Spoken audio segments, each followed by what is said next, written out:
جمعے کی دوسری اذان جو ہے نا وہ خطیب کے سامنے کھڑے ہو کے نہیں دینی چاہیے، باہر دروازے پہ دینی چاہیے۔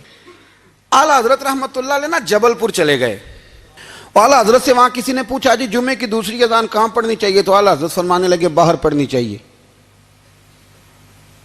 آپ نے وہ فتویٰ دے دیا، وہاں جناب لڑائی شروع ہو گئی۔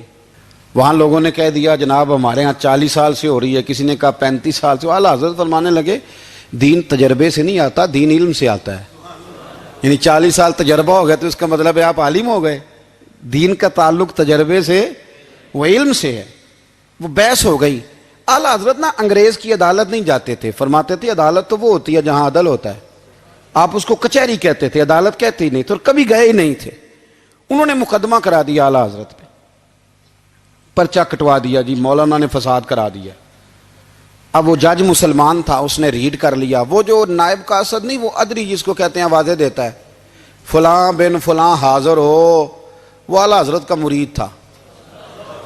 آپ نے اسے بلا کے نا تو ساری بات سمجھا دی، وہ سمجھ گیا کرنا کیا ہے۔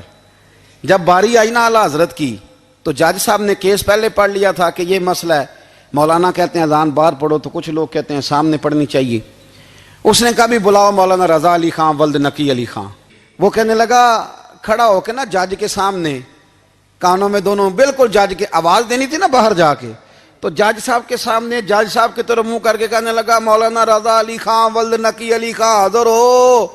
اور جج کہنے لگا بیوقوف باہر جا کے کہنے لگے یہی تو میرے پیر کہتے ہیں، یہی تو وہ فرماتے ہیں کہ خطیب تو آیا بیٹھا جمعہ پڑھانے، وہ تو آیا ہوا ہے، باہر جا کے کہے جو نہیں آئے انہیں بھی پتہ چل جائے کہ جمعہ پڑھنا ہے، یہی تو وہ کہتے ہیں۔